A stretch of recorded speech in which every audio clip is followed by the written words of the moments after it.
A gente lembra aqui que Walter Delgatti Neto é o hacker que invadiu celulares de quase 200 autoridades, segundo a Polícia Federal. De acordo com ele, uma promessa de emprego foi o que o fez aceitar um encontro com Zambelli e, por consequência de toda essa trama que foi relatada na CPMI. Delgatti compareceu à CPMI, te lembrando também, com o direito de se manter em silêncio após uma decisão do ministro Edson Fachin. No entanto, o hacker optou por fazer todas essas revelações bombásticas. O impacto das declarações fez com que a relatora da CPMI, a senadora Elisiane Gama, dissesse que vai pedir novas quebras de sigilos eletrônicos de quem participou de reuniões sobre a possibilidade de invasão às urnas eletrônicas.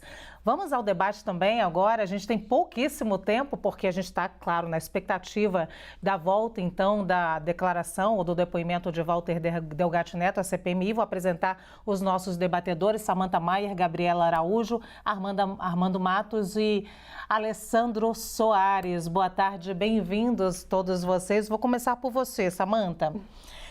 O que tem aí de robusto? Nós vimos agora, nosso repórter Pedro Nogueira falou com a senadora Elisiane Gama, que disse que precisa agora de materialidade, é o que vocês costumam chamar, né? O jargão de vocês. Já está advogada, Lu. Tá vendo? É prova, precisa agora provar. O que a gente tem de robusto aí nesse dia que foi bombástico, pelo menos quando a gente fala das declarações? Com certeza. Boa tarde, Lu. Boa tarde, colegas.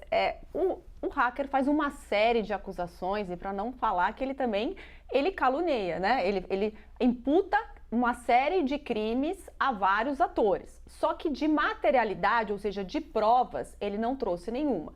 Com essas acusações que ele faz, tanto a CPI quanto a Polícia Federal vai ter que ir atrás do que ele está falando. E o que ele está dizendo vai ter que ser comprovado. Quando ele diz que a Carla Zambelli mandou a redação da ordem de prisão em face do ministro Alexandre de Moraes, ele vai ter que mostrar esse e-mail, ele vai ter que mostrar esse documento que ela enviou. Isso tudo ele vai ter que comprovar. Ele fala que o presidente da República, o ex-presidente da República, tinha um grampo no celular do ministro Alexandre de Moraes. Ele deve ter tido acesso a isso, ele vai ter que trazer essas provas, porque na verdade o que ele fala tem pouca credibilidade. Ele já foi preso, ele estava sob uma medida cautelar que ele não cumpriu, que ele não podia se aproximar, usar a internet. Quando ele se aproxima da Carla Zambelli, ele fala isso, né?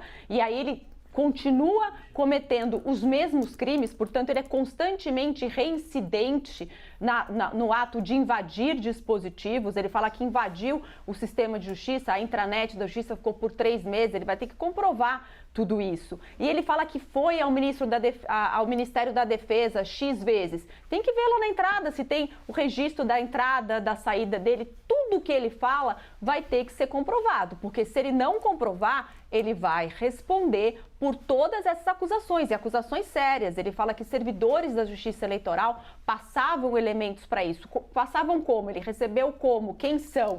Ele vai ter que demonstrar tudo isso, senão a situação jurídica dele, que já é complicada, vai ficar pior. Agora, por outro lado, se ele comprovar, realmente as pessoas que estão envolvidas vão ter que responder por isso. No caso, a deputada Carla Zambelli, que está numa situação mais difícil, ela vai ter que comprovar que o pagamento que ela fez para ele foi efetivamente para cuidar do site dela e mostrar quais foram as modificações que ele fez no site. Se isso não ficar comprovado, a situação dela fica mais delicada. E aí você vai precisar buscar provas, porque do contrário você tem a palavra de um contra a palavra do outro. Então a investigação vai ter que se dar em cima dessas acusações. Ele fez um depoimento bastante forte, ele tinha o direito de permanecer calado, optou por não fazer, mas talvez tenha sido uma estratégia na defesa de acusar para tirar o foco dele e o foco ir para as outras autoridades.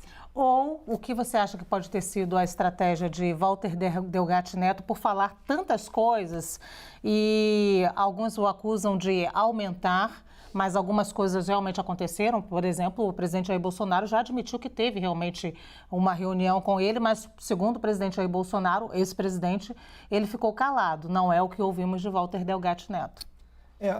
Boa tarde, Lu, boa tarde a todas e todos. Eu acho que ele sabe o que ele está fazendo no sentido de que, olha, tudo que você disser aqui, alguma evidência tem que ter. Eu acho que os advogados, as advogadas dele devem ter dito, pelo menos orientado ele nesse sentido. Então, eu não acho que foi um franco atirador aí numa espécie de loucura ou coisa do gênero, acho que ele sabe o que está dizendo. Então, elementos de prova vão surgir com certeza nos próximos meses, nos próximos dias. É provável que a polícia já tenha algum elemento e como foi dito aqui, talvez nem tudo que ele disse ali, talvez tenha algum exagero com relação ao que ele está acusando, mas se provar pelo menos 1/3 do que ele colocou ali, já temos uma gravidade tremenda. Acho que a estratégia dele é, em primeiro lugar, ele não pode falar, nesse momento na CPI, não pode falar nada que não tenha um mínimo de corroboração, porque depois ele pode ter problema com a Justiça, com o inquérito da Polícia Federal e com qualquer acordo de delação premiada ou coisa do gênero que ele queira fazer. Ou seja, ele não pode ter entrado ali e falado um monte de coisa que não tem pé nem cabeça. Alguma coisa há de ser encontrado, o que significa mais um campo problemático para o bolsonarismo e para o Bolsonaro nos próximos meses e dias. Antes da gente falar do impacto político, então, a gente está aqui construindo tudo o que aconteceu de manhã. Quero fazer também um alerta ao nosso telespectador. Estamos de olho na CPMI. Assim que eles voltarem, entraremos aqui ao vivo. Alerta também para os nossos debatedores. Eu posso interromper vocês a qualquer momento.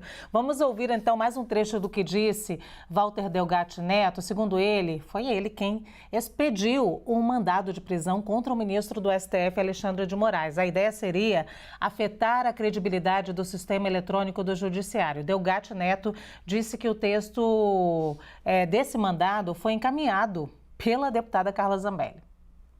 Na época, o ministro dizia que era inviolável, que tinha aquela segurança. Então, uma forma de mostrar a fragilidade seria o quê? Eu invadindo e despachando, como se fosse o ministro, com o token dele, a assinatura dele, um mandado de prisão contra ele mesmo. Inclusive, no final, eu falo, publique-se, intime-se e faça o L. É verdade.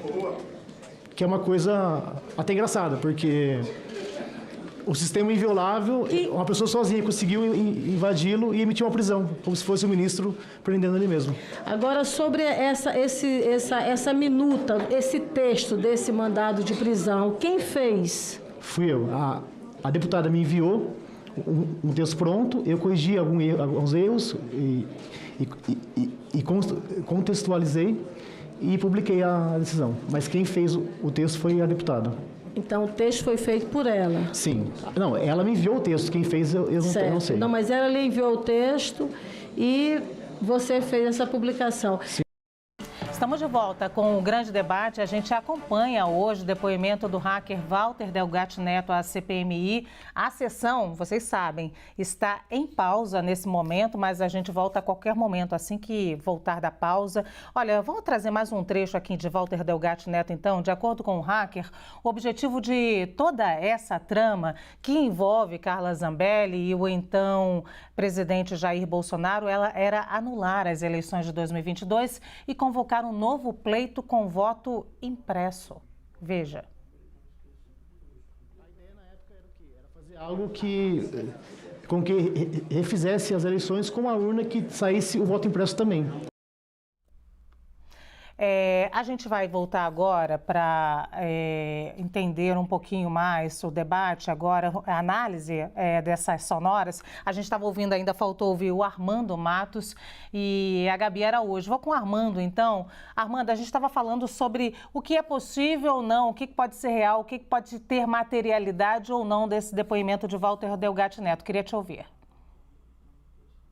Boa tarde, Luciana, aos colegas de bancada. Nós ouvimos uma série de fatos que ele hoje verbalizou. Lógico, precisamos entender também que ele está sob pressão, está preocupadíssimo, já sentiu o que é um processo em outra oportunidade e agora certamente vai sentir outros, na pele, literalmente. Mas muito bem ponderado, dito pela doutora Samantha, ele coloca uma série de pessoas no cenário, ele informa vários nomes. Mas temos uma coisa a pensar também. Se ele imaginava em fazer uma delação, se fosse esse o escopo dele ou da defesa, ele já queimou na largada, né? Ele já disse ali para a comissão e aí as pessoas interessadas não teriam mais vontade de saber algo que já foi descortinado hoje. Então, não me parece que seria isso. Uma delação. Não, porque o que ele pode falar mais? Né? Só se ele falar do presidente dos Estados Unidos agora, porque do outro presidente daqui ele já falou, né? E disse diretamente, falou nomes, etc. E de outras pessoas. Da deputada Zambelli também, ela mesma já disse em outra oportunidade que esteve com ele, contratou, então existe uma ligação, existe uma coerência no depoimento dele até certo ponto. Nós precisamos saber se essas coerências que ele está utilizando são para autoproteção e tentar fazer ali o convencimento de alguém de que aquilo que ele está falando é verdadeiro. Isso pode aparecer, assim, através de e-mails, das ligações telefônicas, de troca de mensagens, até qualquer tipo de comunicação telemática. Isso aparece, fica gravado, é perene, não há como desaparecer. Fica. Então, a polícia, fazendo a sua investigação, vai buscar esse cenário. A única coisa que eu achei assim um pouco pueril, aquela parte da ordem de prisão contra o ministro Alexandre de Moraes, achei isso um pouco desnecessário. Ele, como um hacker, fazer algo, falar, olha, seria para mostrar que eu tenho capacidade. Não sei, achei aquilo fora de contexto. Não sei se os colegas comungam com essa minha ideia, mas, como eu disse, um pouco pueril mesmo, desnecessário. Então vamos aguardar os próximos dias para ver o que a polícia vai trazer, vai carregar de provas e descortinar para nós. Estamos de volta com um grande debate, hoje nesse dia especial com o depoimento bombástico de Walter Delgatti Neto à CPMI do dia 8 de janeiro. Eles estão em recesso, nós já temos a informação de que Walter Delgatti Neto já voltou para a sessão. Assim que nós tivermos, então, o início da sessão, a gente vai trazer aqui para vocês. Enquanto isso, a gente vai ouvir a Gabi Araújo ainda sobre essa manhã, né, Gabi? O que é possível a gente comprovar, o que tem materialidade na fala de Delgatti Neto, o que muitos acusam que pode ser mentira também? Bom, primeiro, boa tarde, Lu, boa tarde a todas e todos que estão na bancada, que estão nos acompanhando. Olha, eu devo dizer primeiro que eu fico chocada como só existe um hacker no Brasil, né? Porque a mesma pessoa que foi responsável pelas revelações da Vaza Jato, depois ser procurada durante as eleições, a mesma pessoa para ajudar, supostamente ajudar ali a deputada Carla Zambelli a provar supostas fragilidades nas urnas eletrônicas. Será que não tinha nenhuma equipe, nenhum outro especialista, né? Então isso eu já acho muito estranho, uma peculiaridade, né? Então, de repente, essa pessoa virou, assim, uma pessoa central para o Brasil, né? Então tem um ponto que eu, assim, por mais que eu entenda que ele trouxe muitos elementos que devem ser investigados, tem um ponto na característica desse personagem que me parece ser uma figura bastante narcísica, né? Até o doutor Armando falou aí, o fato de ele fazer faz o L, de ele escrever ali, colocar no sistema lá do Conselho Nacional de Justiça o mandado de prisão do Alexandre de Moraes para ele próprio, para provar como ele pode hackear. Agora, não sei se é uma personalidade dessa figura do Walter Delgatti ou se todo hacker é assim, né? Porque essa pessoa que tem essa vontade de hackear sistema, se ela não tem uma personalidade narcísica. Mas esse é um ponto mais aqui, uma análise pessoal dessa figura, desse personagem hoje que está trazendo essas revelações bombásticas. Um outro ponto que me parece é que a estratégia dele e dos seus advogados de defesa seja mostrar que ele tem como, e aí, doutor Armando, eu discordo um pouco do senhor, que ele tem como colaborar e, de repente, firmar um acordo de colaboração premiada, no sentido de que, olha, eu tenho muitas coisas para denunciar, eu trouxe datas e eu posso trazer dados. Talvez ele não tenha trazido os documentos para a CPI, mas, por exemplo, eu anotei aqui, né? Ele fala que tomou o café da manhã no Palácio da Alvorada, que é a residência oficial do presidente da República, com o presidente Jair Bolsonaro para falar sobre a possibilidade de hackear as urnas eletrônicas, sobre o grampo, né, a um ministro do Supremo Tribunal Federal. Então, são acusações muito fortes e com datas e com testemunhas que ele diz que existem que podem ser facilmente averiguadas. Quando ele diz que a deputada Carla Zambelli enviou para ele o texto porque ele colocaria no sistema do Conselho Nacional de Justiça, também me parece que ele tem como provar que ele recebeu esse texto. Então, ao que me parece, esse depoimento dele bombástico, e que pode ter, como disse o Alessandro, alguns componentes de exagero, não seja uma loucura dele, até porque ele está assistido de advogados. Pode ser que seja, olha, eu tenho aqui muito com o que contribuir com vocês vão me oferecer um acordo? Né? Eu vou ficar livre da prisão? É isso que está me parecendo.